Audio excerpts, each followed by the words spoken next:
बिस्मिल्लाहिर्रहमानिर्रहीम। अस्सलाम वालेकुम नाज़रीन, आप देख रहे हैं 92@8 विद सादिया अफसाल।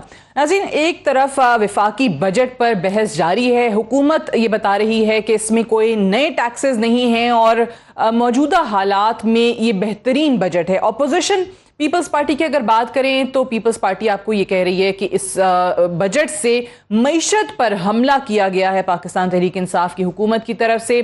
साथ ही साथ अभी थोड़ी देर पहले आपने सेनेटर सलीम मांडवीवाला साहब को सुना, उन्होंने कहा कि इसमें जो IMF की तरफ से शराइत लागू हैं उनको सामने रखा जाए तो पाकिस्तानियों के लिए, अवाम के लिए इसमें कुछ आपको नज़र नहीं आता। साथ ही साथ वो ये भी कहते हैं कि जो IMF का एक बोर्ड इजलास होना था वो जो कैंसिल हो गया, उसमें पाकिस्तान का जो एजेंडा था वो बिल्कुल सिरे से निकाल ही दिया गया है।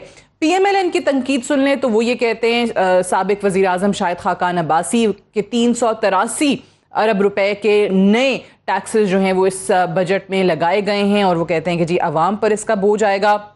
दूसरी तरफ जो ओवरसीज़ पाकिस्तानीज़ की को वोटिंग का राइट मिलने के हवाले से एक इशू है, उस पर पाकिस्तान तहरीक इंसाफ की हुकूमत तो ये कह रही है कि जी मिलना चाहिए।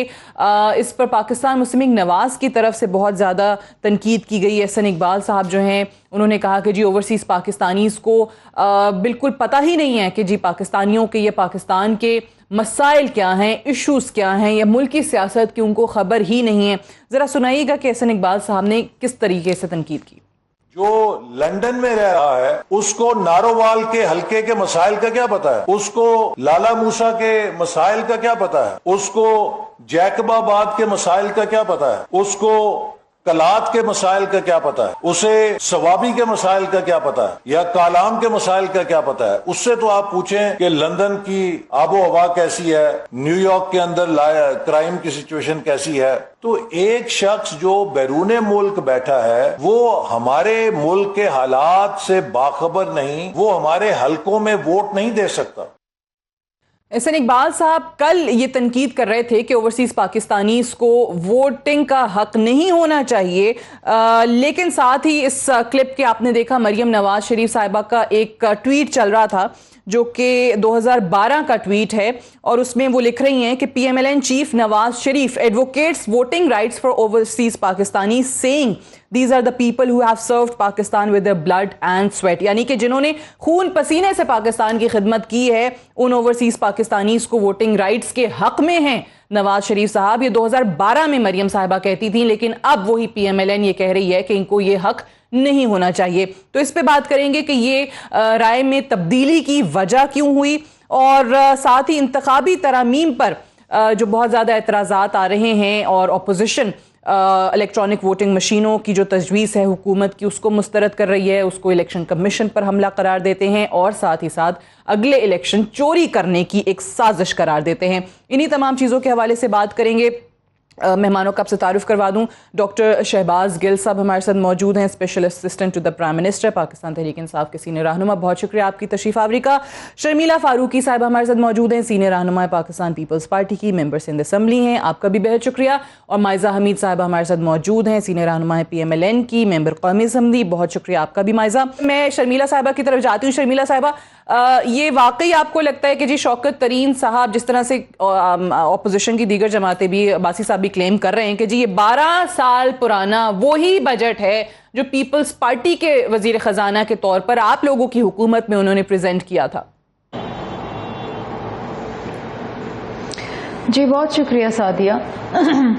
देखिए, पहली बात तो ये है कि मैं जब पोस्ट बजट प्रेस कॉन्फ्रेंस सुन रही थी शौकत तरीन साहब की, तो उन्होंने इस बात का भी एतराफ़ कर लिया कि वो जो बजट पढ़ के सुना रहे थे वो डॉक्यूमेंट वो नहीं था जो वफाकी काबीना ने जिसको पास किया। तो शुरुआत तो हम यहाँ से करते हैं कि बड़ी मज़ाया ख़ेज़ बात है, मुझे समझ नहीं आ रहा मैं इसके ऊपर हंसूँ या इसके ऊपर रोऊँ। दूसरी चीज़ ये है कि हमें ये कहा गया कि जी किसी किस्म के नए टैक्सेस नहीं लगाए जा रहे, ख़ास तौर पे सैलरीड क्लास के ऊपर जो नौकरी पेशा लोग हैं। अच्छा, उसके साथ साथ ही फिर 600 बिलियन की पेट्रोलियम डेवलपमेंट लेवी की बात की गई है। इसका मतलब ये है, जो शायद आम आदमी की समझ में इस तरीके से आएगा, कि आप पेट्रोलियम की प्राइसेस में 20 से 25 रुपये इजाफा कर रहे हैं। जब आप पेट्रोल की प्राइसेस में 20 से 25 रुपये इजाफा करते हैं तो इसका मतलब ये है कि आपकी कॉस्ट ऑफ ट्रांसपोर्टेशन बढ़ जाएगी और ये पूरे पाकिस्तान के अंदर जो है कि जो तबाही आएगी ना वो इस वजह से आएगी। कॉस्ट ऑफ प्रोडक्शन बढ़ जाएगी। मतलब ऑटोमेटिकली ये महंगाई का जो ऑलरेडी एक तूफ़ान है, इस वक्त जो आपकी फूड इन्फ्लेशन है वो तकरीबन 20-21% के ऊपर है, जो कि पूरी साउथ एशिया में इस वक्त सबसे हाईएस्ट है। ठीक ठीक। और अगर आप 20 से 25 रुपए पेट्रोलियम के ऊपर प्राइसेस बढ़ा देंगे तो आप समझ सकती हैं सादिया, आप समझदार हैं कि क्या मज़ीद एक महंगाई का तूफ़ान बरपा होगा। उसके बाद अगर हम 2-4 चीज़ों के ऊपर गुफ्तगू कर लें, सबसे पहले तो ये है कि बड़े फ़ख्री अंदाज के अंदर शौकत तरीन साहब ने ये बात की कि जी हम शुगर भी इंपोर्ट करेंगे, हम वीट भी इंपोर्ट करेंगे, हम पाम ऑयल भी इंपोर्ट करेंगे। अब कितनी दुख की बात है कि Pakistan being an agrarian country वो ये चीज़ें इंपोर्ट कर रही है। एक वक्त ऐसा था कि हम इन सब चीज़ों में खुद कफील थे। पिछले 3 से 4 साल के अंदर हमने देखा तो उन्होंने बजट तकरीर के अंदर भी कहा कि net importer of food Pakistan बन चुका है अनफॉर्चुनेटली, हालांकि एक्सपोर्टर होना चाहिए, ज़रई मुल्क है। नहीं, एक सेकंड सादिया, नहीं, अनफॉर्चुनेटली माजरत के साथ ये कह देने से जो है मामला हल नहीं हो जाता। इस वक्त पाकिस्तान के अंदर 60% लोग फूड इनसिक्योर हैं। इसका मतलब ये है कि हर 10 लोगों में से 6 लोग जो हैं वो फूड इनसिक्योर हैं, and this is a huge percentage and it is very very unfortunate. मुझे नहीं लगता इसमें, मैं ये जो फिगर्स आपको बता रही हूँ ये मैं हुकूमत पे तनकीद के लिए बता रही, ये तकलीफदेह फिगर्स मेरे लिए भी होंगे, शहबाज साहब के लिए भी होंगे, माइजा के लिए भी होंगे। क्यों? एज एन एग्रेरियन कंट्री जो GDP को ऑलमोस्ट 75% कंट्रीब्यूशन करती है, वो मुल्क क्यों खुद कफील नहीं है, जो कि पहले था? क्यों? पिछले 3 सालों में हमने देखा कि एग्रीकल्चर सेक्टर को एक बड़ा सेटबैक मिला, किसी किस्म की कोई टेक्नोलॉजिकल डेवलपमेंट या एडवांसमेंट नहीं की गई। टिड्डी दल का मामला आया तो फसलें अक्रॉस पाकिस्तान तबाह हो गई। कोई दिस इज़ बिकॉज एक नाअहली है, इनेप्टनेस है, इनएफिशिएंसी है। फहरिस्त बड़ी लंबी है, हर चीज महंगी हो जाएगी। एक आम आदमी क्या चाहता है कि उसको खाने पीने की अशिया सस्ती मिले। ठीक है, आप कह रही हैं कि हर चीज महंगी हो जाएगी, मिले, ये बच्चों की स्कूल की फीस जो हम हमेशा बात करते हैं कि अगर मैक्रो इकोनॉमिक इंडिकेटर्स जो हैं वो अच्छे हो भी गए हैं तो आपको भी यही लगता है कि जी उसका ट्रिकल डाउन इफेक्ट जो है वो आवाम तक नहीं पहुंचता, नहीं आता, सम्राट आवाम तक नहीं पहुंचता।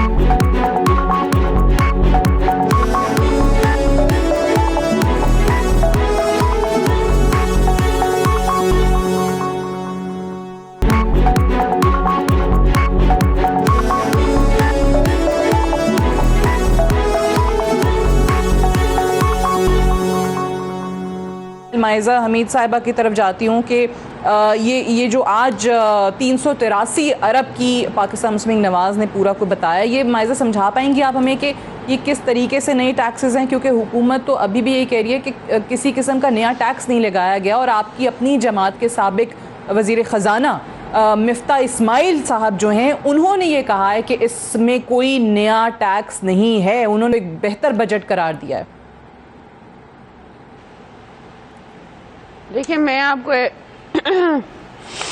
मिफ्ता इस्माइल साहब की एक स्टेटमेंट सुना देती हूँ। उन्होंने एक आर्टिकल लिखा था, उसमें लिखा हुआ है FPR हैज हिडन, मतलब कि FPR ने स्मॉल टैक्सेस जो हैं वो छुपाए हुए हैं, और वो स्मॉल टैक्सेस इंक्रीज करेंगे that have not yet come out. Given the inelastic nature of Pakistan's tax collection, even with hidden or transparent additional measures, such a huge tax increase is not possible. ये मिफ्ता इस्माइल के article में ही है।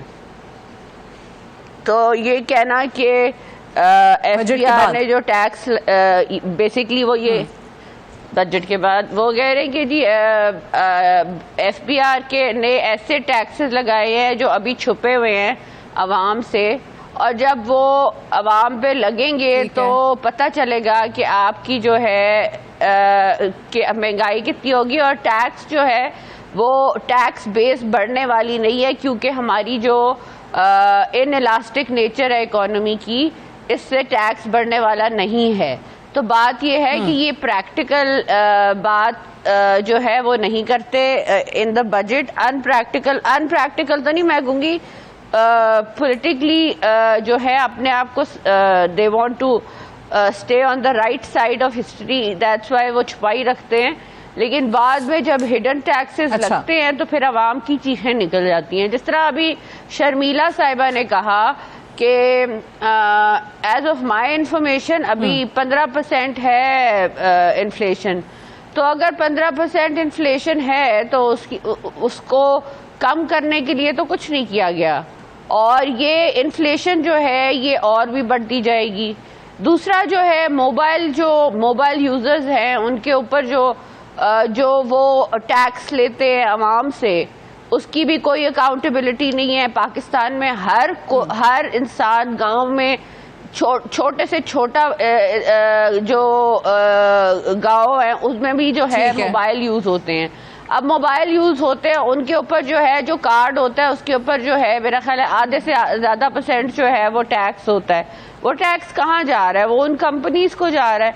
सो मेरा point ये है कि कहाँ जा रहा है, आप कह रही हैं कि सही है तकरीर का वो बड़ी बड़ी कंपनियों को जा रहा है ना, गरीब बंदा भी बड़ी बड़ी कंपनियों को दे रहा है ना। तो बात ये है कि और जो अच्छा ठीक है, मिफ्ता इस्माइल साहब का क्योंकि टीवी पे जो बयान चलता रहा उन्होंने कहा था कि जी हुकूमत ने कोई नया टैक्स नहीं लगाया। आपने उनका एक आर्टिकल में से पढ़ के सुना दिया कि उन्होंने ही लिखा है कि जी FBR ने हिडन टैक्सेस लगाए हैं जिनका पता आवाम को बाद में चलेगा। डॉक्टर शहबाज गिल साहब ये फरमाइए कि ये दोनों की बातें आपने सुनी हैं, ये नए टैक्सेस के हवाले से ये क्या माजरा है? मायजा हमीद साहिबा कह रही हैं कि जी बड़ा इम्प्रैक्टिकल बजट है, और साथ ही दोनों जमातों की तरफ से एक और बात भी की गई है, वो ये कि इसको इलेक्शन ईयर का बजट वो करार देते हैं कि जी ये तो ऐसा बजट है जो सिर्फ आप अपने वोटर्स को ल्योर करने के लिए इलेक्शन ईयर में जाके प्रेजेंट करते हैं, जिसका हकीकत से कोई ताल्लुक नहीं होता। जी बिस्मिल्लाह रहमान रहीम, आपका बहुत शुक्रिया। सबसे पहले तो शुक्रिया ये कि इन दोनों जमातों ने कोई पिछले कई महीनों से मेरा बाइकाट किया हुआ था। ये मेरे साथ टेलीविज़न पे नहीं बैठते थे। वो आई थिंक फरदौस आपा के थप्पड़ के बाद इनको एहसास हुआ कि शिद्दत पसंदी क्या होती है, क्योंकि मेरे पे तो ये इल्ज़ाम लगाते थे सिर्फ इसलिए कि मैंने फैक्ट फिगर्स देता था। अभी बहुत ही खूबसूरत बातें कर रही थी मेरी बहन शर्मिला फारूकी, और वो कह रही थी कि पाकिस्तान में फूड की स्केर्सिटी है, पाकिस्तान में फूड डिप्राइव्ड हैं लोग। बहुत ही खूबसूरत बातें की उन्होंने। और पिछले 3 सालों में कोई रिसर्च में डेवलपमेंट नहीं हुई, कोई साइंटिफिक काम नहीं हुआ ज़राअत में, तो पाकिस्तान एक फूड एक्सपोर्ट करने वाला कंट्री फूड इंपोर्ट करने वाला हो गया। ये बहुत इनकी अच्छी खूबसूरत पायदार बातें हैं। सिर्फ मुसीबत ये है कि जिस कसाई ने ज़िबा किया है वही खड़ा होकर छुरी साफ करके बता रहा है कि ये बहुत बहुत जुल्म हो गया, ये खून बह गया यहाँ पर। 5 साल पाकिस्तान पीपल्स पार्टी की हुकूमत थी। 3.25 से 3.50 इनकी इकॉनमी थी, एवरेज इकोनॉमिक ग्रोथ थी, ये खुद कहते हैं, इनके नंबर्स हैं। और उसमें जो अगला इनका अपना नंबर है वो है इनकी क्रॉप्स की जो प्रोडक्शन की इम्प्रूवमेंट थी, वो थी 1.14%। मैं रिपीट कर रहा हूँ, कितनी थी? 1.14%। आबादी कितनी स्पीड से पाकिस्तान की बढ़ रही थी और बढ़ रही है? 2.2 से 2.5% पे हमारी आबादी बढ़ रही है। उसके बाद उससे भी अगली हुकूमत आ गई जिसको बहुत ही ज़्यादा ख्याल था लोगों की फूड का कि उनको पूरी खुराक मिले, तो उन्होंने कहा कि नहीं, इससे भी ज़्यादा अच्छा काम करना चाहिए। अभी किसानों को पूरा तबाह नहीं किया। 25 मई 2017 जब मुस्लिम लीग नून की गवर्नमेंट बजट दे रही थी तो कॉन्स्टिट्यूशनल एवेन्यू के ऊपर किसानों को मारा गया, गिरफ्तार किया गया, अजियत दी गई। खालिद खोखर वगैरह सबको गिरफ्तार किया गया था। उनको आप फोन पे ले लें, वो बता देंगे उन पर कितनी उस दिन तशद्दुद हुआ था। जब मुस्लिम लीग नून की हुकूमत थी तो इनकी इकोनॉमिक 5 ईयर जो ग्रोथ है वो है 4.8%।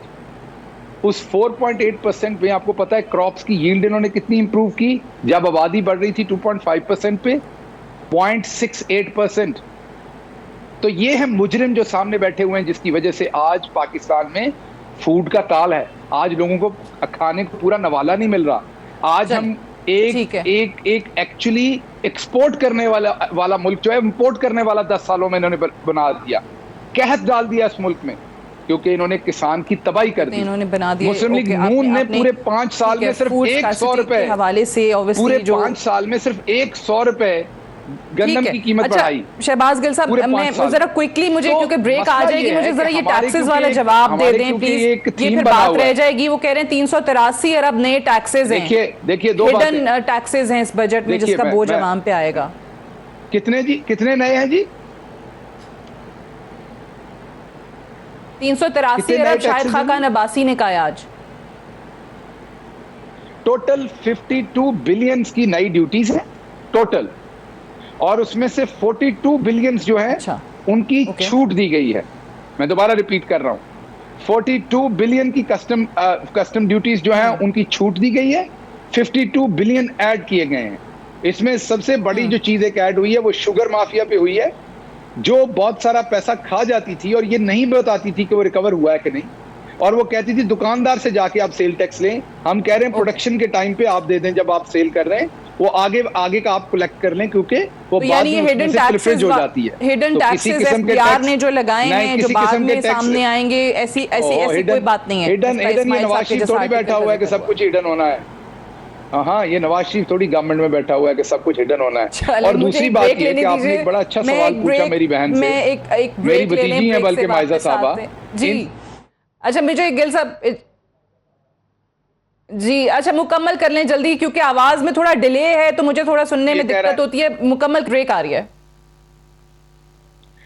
जी। मैं ये कह रहा हूं कि मिफ्ता इस्माइल के ऊपर सवाल आपने पूछा, जवाब उन्होंने, जस्टिफिकेशन आपने देनी है माइजा, कि मिफ्ता इस्माइल एक तरफ ये कह रहा है और एक तरफ ये कह रहा है।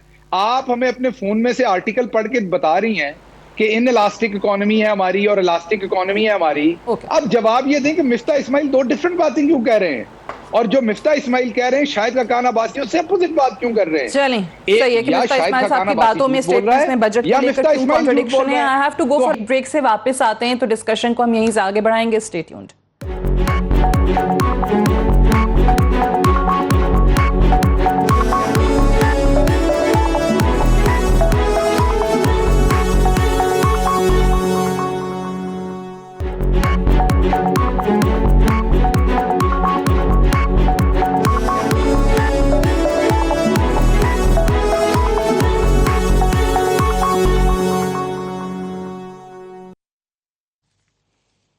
Welcome back. प्रोग्राम में एक बार फिर से खुशामदीद। बजट की बात हम कर रहे थे और बजट में जो हुकूमत की तरफ से सबसे ज़्यादा जो इकॉनमी को सहारा देने वाली बात बताई गई वो रेमिटेंसेस के हवाले से बताई गई कि 26 बिलियन डॉलर्स तक हो गए हैं, और इसके बाद उन्होंने कहा कि बढ़ के 29 बिलियन डॉलर्स तक जाएंगे।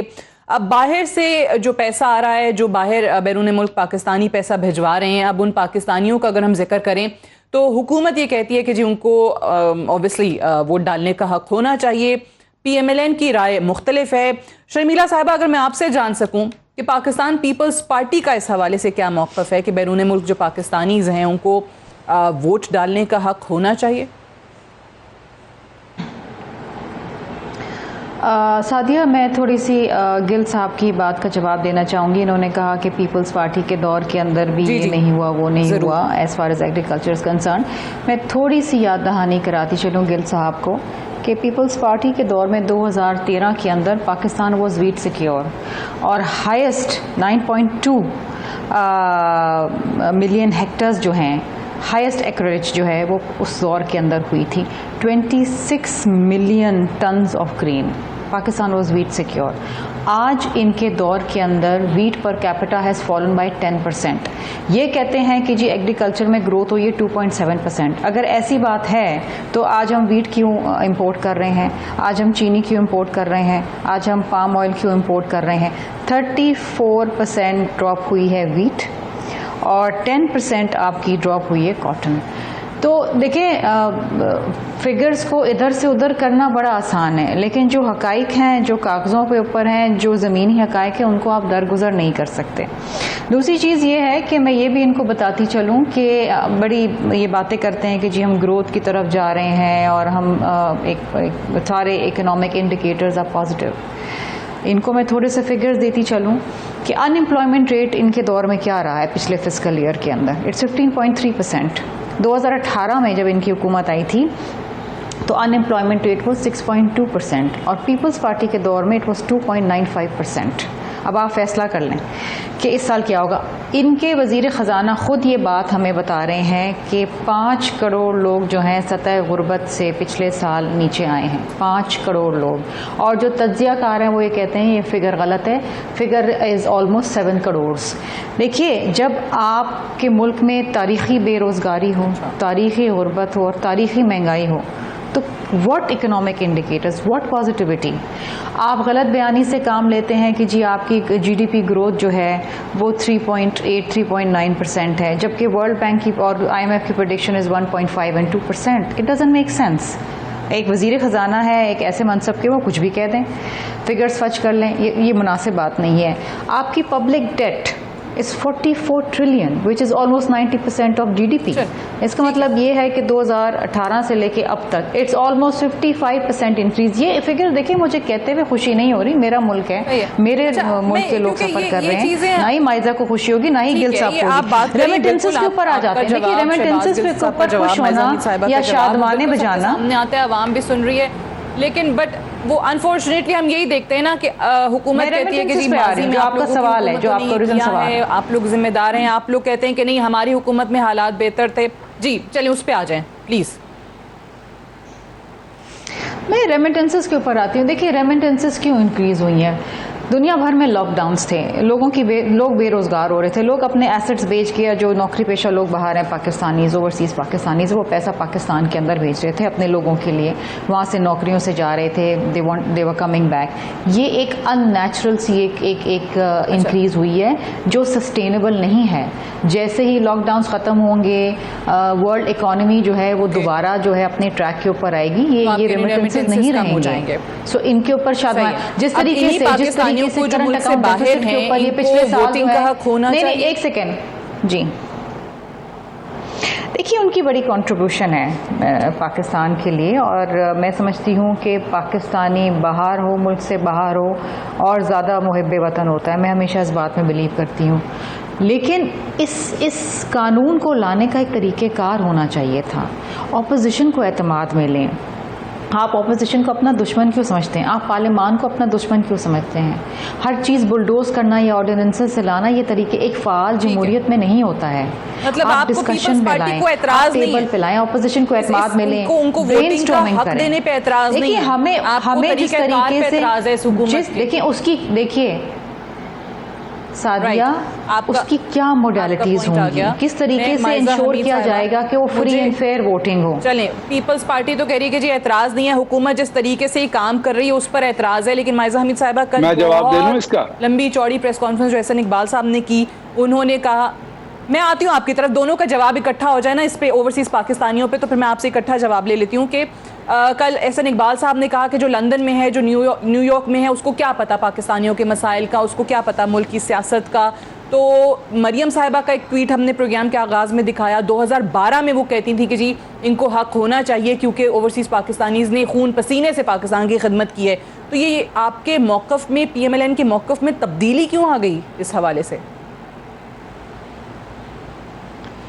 देखिए सादिया, अभी आपके सवाल का मैं जवाब देती हूँ। पहली बात तो ये है कि ये जो PTI के रिप्रेजेंटेटिव्स हैं, इनको बड़ी बुरी आदत है, बुरी तो नहीं, I am sorry it's a wrong word, ये तो PTI का काम है बुरे वर्ड यूज़ करना। बात ये है कि देखें, ये बात करना कि जी पीपल्स पार्टी की हुकूमत में ये फिगर्स थे, PMLN की हुकूमत में ये फिगर्स थे, PMLN में इतनी लोड शेडिंग थी, PTI में इतनी लोड शेडिंग थी, हमें इस चीज़ से गर्ज नहीं है, कौम को इस चीज़ से गर्ज नहीं है। अगर ये कहते हैं कि हम इलेक्ट हो के आए हैं पार्लियामेंट में, तो ये दे आर आंसरेबल टू जो 3 साल की इनकी परफॉर्मेंस है। तो इनको अपनी 3 साल की जो परफॉर्मेंस है उसको, या 2 साल की या 3 साल की, इनको आपस में कंपेयर करना चाहिए कि पहले बजट से लेके अब तक इनकी क्या कंपैरिजन है, कि क्या क्या चीज़ें इम्प्रूव हुई हैं, कौन सी चीज़ें नीचे गई हैं। ये जो बार बार जो है सब्जेक्ट को लेके पीछे चले जाते हैं, ये तो आप ऐसा, ये दिस इज़ लाइक कि आप कह रहे हैं कि आप ये नहीं कह रहे कि हम नया पाकिस्तान ला रहे हैं, आप ये नहीं कह रहे कि हम चेंज ला रहे हैं, आप नहीं ये कह रहे कि जो है हम तब्दीली ला रहे हैं, हम सिर्फ पिछली हुकूमतों को आप कह रही हैं कि फॉलो कर रहे अभी हैं जो और किया हम इन्होंने लोग वो जो है बताएं, उससे बेहतर है। 2-3 सालों में हुकूमत ने क्या किया है वो मतलब बताएं, जिस तरह- माजी की जी, जी, हुकूमतों पर दूसरा- तनकीद ना करें। दूसरा जिस आपका तरह- इस पे तो नुक्ता अच्छा, आ गया, let me complete। अब प्लीज मेरे सवाल का भी दूसरा- जरा जवाब दूसरा दे दें मैं- ओवरसीज पाकिस्तानीज के नहीं, हवाले से। जी जी, मैं आप ही से आपको बात कर रही हूँ, आप पूरा- ही से सवाल पूरा- किया है। देखिए आप गिव मी 2 मिनट्स। दूसरा जो है ये बात करना कि अभी जिस तरह अभी अगर इनसे कहा जाए कि 8 में से 9 इलेक्शन 9 में से 8 इलेक्शन जो हैं वो पीपी दूसरी पार्टी जीत गई, आप हार गए, आपको ग्राउंड रियलिटीज का नहीं पता, आपको महंगाई का नहीं पता, आपको बेरोजगारी का नहीं पता, तो ये कहेंगे कि जी देखिए हमारे नंबर्स जो हैं पिछले इलेक्शन से अब जो है हमारे वोट बढ़े हैं, ये कोई एक्सक्यूज है? Is it understandable? Is it ये कोई चीज समझने वाली है? तो बात ये कि प्लीज मेरे सवाल का जवाब दे दें, फिर मैंने शहबाज गिल साहब का भी जवाब लेना है, फिर ब्रेक आ जाएगी। मैं आपके सवाल का बिल्कुल जवाब दूंगी, पाकिस्तानीज का मैं आपके सवाल का बिल्कुल जवाब दूंगी जी। नहीं मैं उस पे जरूर आऊंगी, लेकिन मुझे ये बताया बात रह जाएगी। मुझे सिर्फ ये बता दिया जाए कि वजीर आजम का जवाब लेके ब्रेक पे जाना है। वजीर आजम हाउस का अच्छा वजीर आजम हाउस का 18 करोड़ जो उनका खर्चा बढ़ा है उसका भी कोई एक्सप्लेनेशन दे दें। ये एक्सप्लेनेशन ना दीजिएगा कि पिछले चलें, अब आपने मेरे सवाल का तो जवाब दिया नहीं है मेरे पास, क्योंकि और अब मेरा एक और पॉइंट लिमिटेड होता है, ब्रेक भी आ जाएगी। शहबाज गिल साहब आप प्लीज जवाब दे दीजिए, आपने दोनों की बातें सुनी हैं। डॉक्टर शहबाज गिल साहब प्लीज जवाब दे दीजिए। Okay Maiza, let him respond, फिर मुझे ब्रेक के लिए जाना जी। बहुत शुक्रिया आपका एक तो शुक्रिया कि मेरी बारी आ गई। अच्छा, दो बातें मैं क्लियर कर दूं। पहले तो बात यह है कि इंसान को जो मयार दूसरों के लिए रखना है वही मयार अपने लिए रखना है। एहसन इकबाल साहब का बेटा अमेरिका में पढ़ रहा था और अचानक से वहां से उन्होंने बुला के उसे डायरेक्टली नारोवाल से इलेक्शन लड़वा दिया। नवाज शरीफ साहब बरतानिया में रहते हैं और उनको पाकिस्तान का लीडर बनाया जाता है। हमारी माओं की तरह थी, अल्लाह उन्हें करवट जन्नत नसीब करे। बहुत एहतराम हमारा उनके लिए। मोहतरमा मरहुमा कलसूम नवाज साहबा वो बिस्तरे मर्ग पे थी जब उन्हें लाहौर से इलेक्शन लड़वा दिया गया। साग डार साहब जो हैं वो बरतानिया में रहते हैं और उनको पाकिस्तान में सेनेटर बना दिया गया। तो इन सबको तो बरतानिया में बैठे हुए पता है, इनसे बरतानिया का मौसम नहीं पूछना चाहिए। लेकिन एक आम ओवरसीज पाकिस्तानी जो है उसको वोट देने का भी हक नहीं ये देते। तो ओवरसीज पाकिस्तानी को वोट का हक तो हम दिलाएंगे हर सूरत, जो मर्जी उसके लिए हमें करना पड़े। ये अब मजीद नहीं किया जा सकता कि ओवरसीज पाकिस्तानी की हमें रेमिटेंसेस तो चाहिए लेकिन वोट का हक नहीं देना। मैंने कहा जी जो आईनी तरीका उनका बनता है उस पर हम उनके साथ खड़े हैं और हमने उनको वोट का हक दिलवाना है और हमने बिल पास करवाया है और हम पार्लियामेंट से ले आए हैं। किसी को कोई 1 साल से पड़ा हुआ था, वो 1 साल से वो बिल पड़ा हुआ था वहां पर, लेकिन उसके ऊपर किसी ने 2019 से वो बिल पड़ा हुआ था, अक्टूबर 2019 से किसी ने उस पर कुछ नहीं किया क्योंकि बाहर जलसा जुलूस खेलना था। दूसरा, क्योंकि मेरी बहन को किसी ने मैसेज कर दिया तो मेरी बहन ने बस वो भूल दिया। इसका नुकसान होता है टेलीविजन पे ऐसे बोल देने से। मेरी बहन ने कहा कि कोविड था उसकी वजह से रेमिटेंसेस बढ़ी हैं। मेरी बहन, पूरी दुनिया में कोविड की वजह से रेमिटेंसेस कम हुई हैं। ये रिपोर्ट्स वर्ल्ड बैंक की आपके सामने पड़ी हुई हैं। इंडिया की 9% डिक्लाइन हुई है रेमिटेंसेस। पाकिस्तान को भी बहुत खदशा था रेमिटेंसेस डिक्लाइन होने का। कोविड की वजह से रेमिटेंसेस डिक्लाइन होनी थी, इंक्रीज नहीं होनी थी। तो मैसेज के बगैर अगर खुद पढ़ लिया करें किसी चीज को तो वो ज्यादा आपको अंडरस्टैंडिंग देगा कि जब कोविड से पूरी दुनिया की इकोनॉमी श्रिंक हो रही थी, डेट टू जीडीपी 10% तक लोगों की इंक्रीज हो रही थी, तो आपकी रेमिटेंसेस कहां से इंक्रीज हो जानी थी? आपकी रेमिटेंसेस इंक्रीज हुई हैं क्योंकि ओवरसीज पाकिस्तानी को एक तो आपने रोशन डिजिटल अकाउंट ऑफर किया है जिसमें $1.5 बिलियन तक आ चुका है उसमें। उसके अलावा उनका मौजूदा हुकूमत के ऊपर जो ट्रस्ट है वो इन्वेस्ट कर रहे हैं प्रॉपर्टी में और दूसरी चीजों में। और मैं आपको रिपीट कर रहा हूं कि हमारी और इंडिया की वर्कफोर्स मिलती जुलती है। तो इंडिया की 9% डिक्लाइन हुई है जो ओवरसीज रेमिटेंसेस है। तो एक तो अपने फैक्ट 9% वहां डिक्लाइन हुआ है, तो आप कह रहे हैं कि कोरोना से और इन हालात से जो दूसरी बात पाकिस्तान में ब्रेक लेने दीजिए। ब्रेक से वापस आके बिल्कुल जवाब दे दीजिएगा। मुझे ब्रेक लेने दीजिए, ब्रेक से वापस आके आपसे ही बात करेंगे, इसी सिलसिले को आगे बढ़ाएंगे। Stay tuned.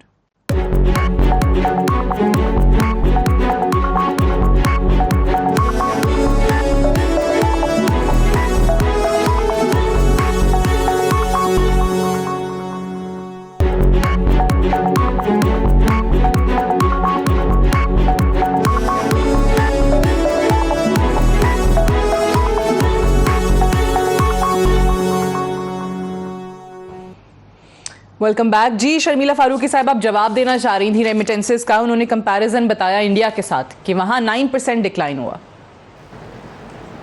जनाब मेरे भाई हैं गिल साहब, मैं इनसे भी गुजारिश करूंगी कि थोड़ा पढ़ के आ जाया करें, क्योंकि सामने वाले भी पढ़े लिखे लोग बैठते हैं आपके साथ। ये मैं वर्ल्ड इकोनॉमिक फोरम की रिपोर्ट पढ़ रही हूँ। अब मैं आपको बताती हूँ the countries that have top the remittances list in 2020। India $83.1 trillion, उसके बाद चाइना 59.5, उसके बाद मेक्सिको, फिर Philippines, Egypt and then Pakistan है 26.1। तो ये जो बात कर रहे हैं ना कि जी ड्रॉप हुआ है 9%, नहीं, India is the highest recipient और सबसे ज्यादा फॉरेन डायरेक्ट इन्वेस्टमेंट इंडिया के अंदर हुई है। आबादी की वजह से है कि उनका सामने वाला बेवकूफ नहीं बैठा। मैं आपको लिंक भेज देती हूँ, मैं सादिया आपको भी लिंक भेज देती हूँ। मैं पीपल्स पार्टी के सेक्रेटेरिएट से फिगर्स नहीं लेकर आई हूँ। मैं बात कर लूँ मेरे भाई, कोई बात नहीं, हो जाता है, कभी कभी गलती हो जाती है फिगर्स में, कोई मसला नहीं। मैं आपकी बहन हूँ, मैं आपको प्रोवाइड कर देती हूँ, अगले प्रोग्राम में काम आएगा आपको। दूसरी चीज ये है डिक्लाइन हुआ है। अभी तो आप कह रहे थे 9% ड्रॉप हुई है ना, अभी तो आप मैंने आपको सिर्फ बताया कि कोविड में आपने कहा कि इंडिया में 9%, इंडिया की भी 9% आपने कहा कि इंडिया में तो 9% डिक्लाइन हुआ है। सुना नहीं, शायद ये लैंग्वेज आपको इंडिया समझ नहीं इज द आती। हाईएस्ट इंडिया कुछ और ममालिक का भी आपने 9% इंडिया में भी डिक्लाइन आया। मैं और बात कर लूं, नाराज होने की बात नहीं है। हो जाए तो हाईएस्ट रहेगी वो। मैं आपको एक बात बताऊं, क्योंकि उनके मैं आपको एक बात बताऊं, बहुत ज्यादा है। आप लोग जो ये एक्सपोर्ट्स के ऊपर शादियाने बजा रहे हैं ना, ये एक्सपोर्ट्स आपकी इस वजह से क्योंकि ग्लोबल ट्रेड जो है वो रिवाइव हुई है पोस्ट कोविड, ठीक है। और आपकी जो एक्सपोर्ट्स है वो इस वक्त दे स्टैंड एट $22.5 बिलियन।